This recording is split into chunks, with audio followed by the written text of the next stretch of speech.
സംഖ്യാപുസ്തകം അധ്യായം 28.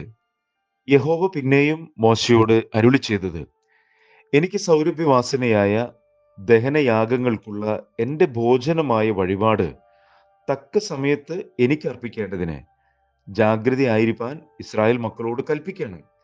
നീ അവരോട് പറയേണ്ടത്, നിങ്ങൾ യഹോവയ്ക്ക് അർപ്പിക്കേണ്ടുന്ന ദഹനയാഗം എന്തെന്നാൽ, നാൾ തോറും നിരന്തര ഹോമയാഗത്തിനായി 1 വയസ്സ് പ്രായമുള്ള ഊനമില്ലാത്ത 2 കുഞ്ഞാട്, ഒരു കുഞ്ഞാടിനെ രാവിലെയും മറ്റേ കുഞ്ഞാടിനെ വൈകുന്നേരത്തും യാഗം കഴിക്കണം.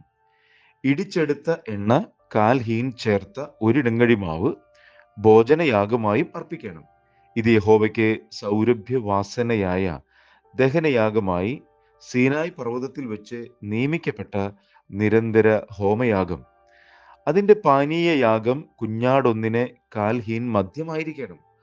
അത് യഹോവയ്ക്ക് പാനീയയാഗമായി വിശുദ്ധ മന്ദിരത്തിൽ ഒഴിക്കണം. മറ്റേ കുഞ്ഞാടിനെ വൈകുന്നേരത്ത് യാഗം കഴിക്കണം. അതിനെ രാവിലെ ഭോജനയാഗമായും അതിൻ്റെ പാനീയയാഗം പോലെ യഹോവയ്ക്ക് സൗരഭ്യവാസനയായ ദഹനയാഗമായി അർപ്പിക്കണം. ശബ്ബത്ത് നാളിലോ 1 വയസ്സ് പ്രായമുള്ള ഊനമില്ലാത്ത 2 കുഞ്ഞാടിനെയും ഭോജനയാഗത്തിനായി എണ്ണ ചേർത്ത 2 ഇടങ്ങഴി മാവും അതിൻ്റെ പാനീയയാഗവും അർപ്പിക്കണം. നിരന്തര ഹോമയാഗത്തിനും അതിൻ്റെ പാനീയയാഗത്തിനും പുറമെ ഇത് ശബ്ബത്ത് തോറുമുള്ള ഹോമയാഗം.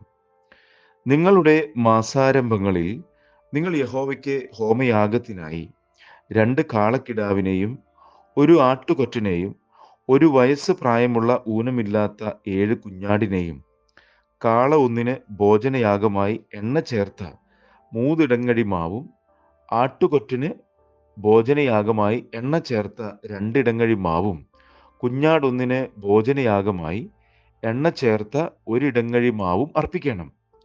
അത് ഹോമയാഗം, യഹോവയ്ക്ക് സൗരഭ്യവാസനയായ ദഹനയാഗം തന്നെ. അവയുടെ പാനീയയാഗം കാളയൊന്നിന് 1/2 ഹീൻ വീഞ്ഞും ആട്ടുകൊറ്റന് ഹീനിന്റെ 3-ൽ 1 കുഞ്ഞാടൊന്നിന് 1/4 ഹീനുമായിരിക്കണം. ഇത് മാസാന്തരം അമാവാസി തോറുമുള്ള ഹോമയാഗം. നിരന്തര ഹോമയാഗത്തിനും അതിൻ്റെ പാനീയയാഗത്തിനും പുറമെ പാപയാഗമായി യഹോവയ്ക്ക് 1 കോലാട്ടുകൊറ്റനെയും അർപ്പിക്കണം.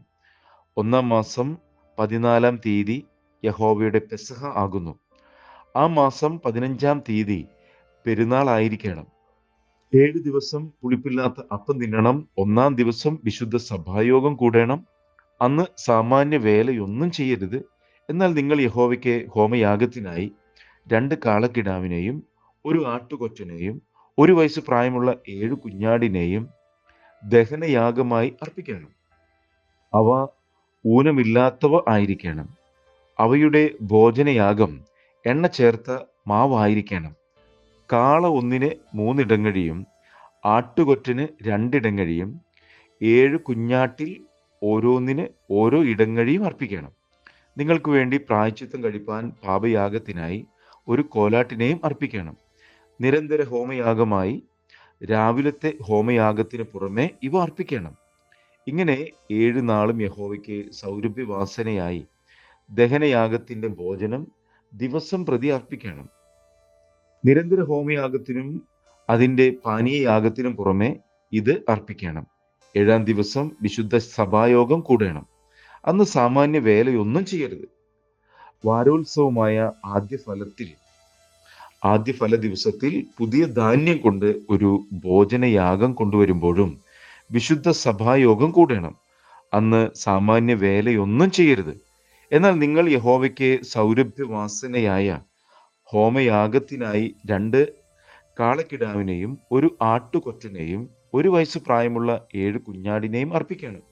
അവയുടെ ഭോജനയാഗമായി എണ്ണ ചേർത്ത മാവ് കാള ഒന്നിന് ഇടങ്ങഴി 3-ഉം ആട്ടുകൊറ്റന് ഇടങ്ങഴി 2-ഉം 7 കുഞ്ഞാട്ടിൽ ഓരോന്നിന് ഇടങ്ങഴി ഓരോന്നും നിങ്ങൾക്ക് വേണ്ടി പ്രായശ്ചിത്തം കഴിപ്പാൻ 1 കോലാട്ടുകൊറ്റനും വേണം.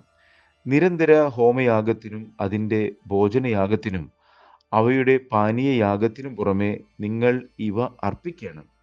അവ ഊനമില്ലാത്തവ ആയിരിക്കണം.